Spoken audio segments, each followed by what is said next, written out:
An ordinary day takes an extraordinary turn. John heard the thump on his doorstep just as the clock struck noon. He wasn't expecting any visitors. His curiosity piqued, he ambled towards the door. A plain brown package sat on his welcome mat. No return address, no sender's name. Just his name scrawled across the top in unfamiliar handwriting. John hesitated, a shiver running down his spine. He wasn't one for surprises. Still, something compelled him to pick up the package. It was surprisingly light, almost weightless. Back in his dimly lit living room, he carefully placed the package on his coffee table. With a deep breath, John tore open the brown paper. Inside, nestled in soft padding, lay a sleek silver device. It resembled a futuristic compass with intricate etchings and a single pulsating blue button. Hesitantly, John reached out and pressed the button. A beam of blinding white light shot out from the device, illuminating the room with an ethereal glow. As John shielded his eyes, he noticed something incredible taking shape within the light. A figure began to materialize. The figure solidified into the form of a man. He appeared to be in his late 30s, with sharp features and piercing blue eyes. He wore a skin-tight metallic suit that shimmered under the artificial light. A small, earpiece-like device was attached to his left ear, and a strange symbol, a serpent coiled around a staff, was emblazoned on his chest. "John," the man spoke, his voice deep and resonant. "My name is Ethan, and I come from the year 2075. To be more precise, I am you 50 years from now." John stared speechless at his future self. Ethan, his future self, looked around the room, a hint of sadness in his eyes. This is what our life used to be like," he murmured, more to himself than to John. "So much has changed." Ethan turned back to John, his expression hardening with determination.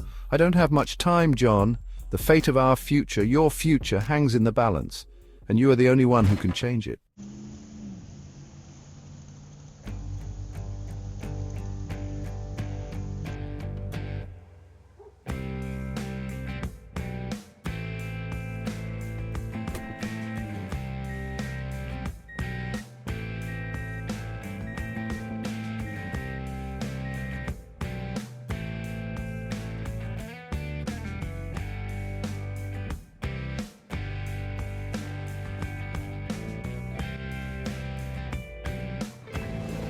Ethan explained, his voice laced with urgency.